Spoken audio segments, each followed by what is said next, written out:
Now you have won 2 games in a row against Golden State. We know it's hard to win a game in the finals, and you have proved you guys can win under court. So do you think you have built greater momentum into the championship run? I just thought, we stuck with our game plan, being aggressive and physical defensively, and I thought being aggressive offensively of attacking. I thought we, in the second quarter, we got away from it. We kind of slowed the ball down in the second quarter, which made us stagnant and made us get some shot clock violations, getting late to the shot clock. But, for the most part, I thought we did a great job of just continue to attack in transition in the half court and make them guard us. Chris, back left. Chris Broussard, ESPN. Ty, can you talk about your decision to put the ball primarily in LeBron's hands and what that does for your team? Well, it does a lot. Kyrie, is special, and he can score the basketball at will and also make the right pass and right play. And then, down the stretch, we decided to put the ball in LeBron's hand, let him facilitate, get guys open shots because we had a lot of shooting on the perimeter, and that opened up the floor for LeBron to get into the paint, score some, and also distribute. Right here in the front. Hi, Ray Jeske, ESPN 990. Including the first 2 games of this series, 2 bad losses, 0-7 against the Warriors, and now 3 out of 4, kind of a total reversal of fortunes, 30-point win, 15. Today was really a 20-point win. What do you attribute this whole thing to, this total, including the win on the road that, and now you go back there? How do you just account for all of this? This is kind of a turnaround. Just our guys fight and our determination and never want to give in. We had, 2 shaky games in Golden State to start the series. And, you can always prepare for them. But until you get, in between those lines and see how fast they move, how hard they cut, how hard they play, you really can't get a gauge for it. So I thought game 1 was that test for us. And then game 2, just kind of got away from us. But, this team has been fighting all season. We've been through a lot of adversity, even though during the playoffs we started off 10-0. We still been through a lot of adversity this season. And our guys are fighters, and they just kept fighting, continue to do the right things, and continue to execute the game plan, and that's attack.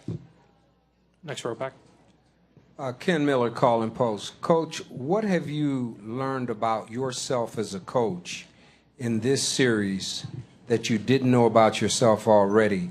And is there any one guy that you were with throughout your career that you can attribute this calmness to your demeanor with this basketball club?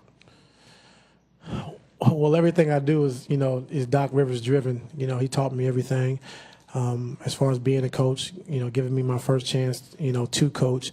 But just the poise from, my first 3 seasons of being in L.A. with Phil Jackson, and just saw how he, in practice, he's teaching, he's coaching, he's on the floor. But when the game started, he was always poised, and he let the guys figure it out. And I think, that meant a lot to me, just seeing that, because, as players, if you're sitting on the bench and you hear coaches, talking about certain players on the floor or getting mad and getting upset, you realize they say the same thing about you when you go in the game. So I just think it's, important just to stay poised. Guys are going to make mistakes as part of the game, but, the effort, that can always be there, the unselfishness that can always be there. So I just attribute the calmness, Phil Jackson, and just seeing as a player what works and what doesn't. Kenny, back left. Ty, Kenny Rhoda, WHBC Radio. Each game that you've won, there's been that third scorer, with the exception of last game when they went off for 82. But tonight it was Tristan Thompson. What's it mean to you, your team, when that third scorer helps carry the load? Well, it means a lot, and I thought JR gave us a good bump also. And, Kyrie and LeBron were special. Kevin came out with the right mindset, just got 2 early fouls and could never get in a rhythm. I thought he made a big 3 for us. Some good switches and some post-ups that he was aggressive on, got fouled, but he could never quite find his rhythm after he got those 2 early fouls. But, we get, the third and the fourth score to step up, we're really hard to beat because we know 2 of the big 3 are going to play good every night.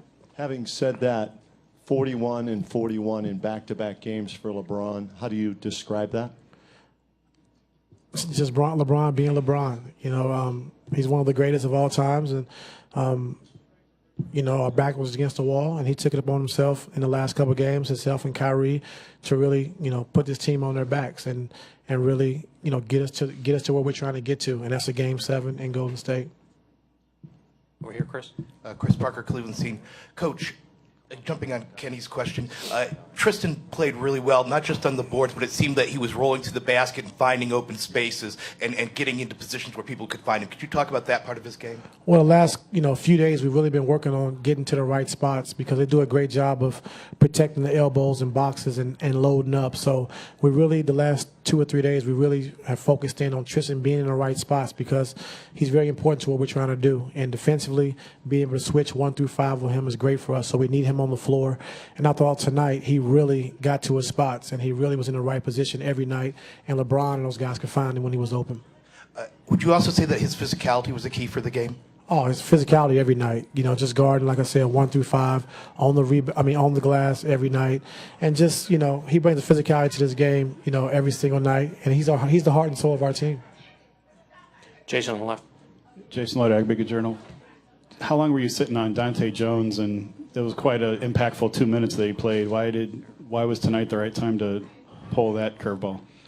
Well, they were big at the time at the guard spot, and a lot of guys got in foul trouble. RJ had 3, Kevin had 3, Shump had 3. So our next big body that can bring a physicality to the game and a defensive presence, was Dante. And that's a longtime friend of mine, and it just felt good to see him get in such a crucial part of the game, with 2.5 minutes to go in the half, and you haven't played all series, you haven't played all game, and to come in and contribute the way he did of scoring 5 points in 2 minutes and just being aggressive defensively, rebounding the basketball, boxing Draymond out, and I thought it was fantastic. And if switching topics real quick, Kyrie, did Kyrie twist his foot? It looked like he might have hurt his foot a little bit, and just your thoughts on his performance tonight, and if he was playing on a bad foot? He just tweaked it a little bit, but he's going to be fine. And his performance, is great. He really got us off to a great start in that first half. 20 points, I think he had in the first half, and 6 for 12 from the field, getting to the free throw line and attacking. And last game, he had 22 points in transition of just pushing the basketball, early offense, and getting to his spot. So I thought he really did a great job of setting the tone for us early in that first half. And then, LeBron brought us home in the second half. Last two, back right, and then Joe over here. Tyronn, Goldhammer, ESPN Cleveland. They had made that run to cut it to 9 at the end of the third quarter. Clay had a couple of threes and a little fury. What did you say and what was said in the huddle going into the fourth to kind of keep poise at that spot? Well, we know they're a great team, and they didn't win 73 games for no reason. And they're going to make some shots. They're going to make some runs. That's just who they are, and they've always been that way. But it's our job to try to minimize those runs. And I thought the guys did a great job coming out of the timeout, just being focused, regaining our focus, and then coming out and increasing the lead again to 16, 17 points. So, the guys, they hung with it. They didn't drop their heads. We know they're going to make runs, and we were able to sustain it tonight. Joe, last one over here. Joe Varden, Cleveland.com. Ty, we've talked a little bit about this throughout the year, about this idea of winning one for Cleveland and no major titles in 52 years or whatever it is. And you guys have always kind of put that to the side, that it's not about that for this team. But now that you're here... It's not about what? That the pressure of winning one for the city is not what's on your shoulders. It's on everybody's shoulders. The city of Cleveland, the state of Ohio, our Cleveland Cavalier team, the organization, it's on everybody's shoulders. We want to win. So, I wouldn't say we never, thought about that. We want to win it for the city of Cleveland. Well, there's been times throughout the year when that's come up, and guys have just said that's not what's at the forefront of our minds. And I'm just wondering if you felt that at all tonight, Game 6, just with the crowd and all. They gave it to us. Our crowd really gave it to us. And, in Game 3, I think staying up the whole game, just being around the city and just walking around, just the love and appreciation that we get around here. And then the fans tonight were unbelievable. So, when they came back and cut that lead to 8, the fans stayed engaged. They never wavered. And, we want to get the city of Cleveland a championship. We want to get the state of Ohio a championship. We want to get the Cleveland organization a championship. So that's what we're all about. That's what we're trying to do.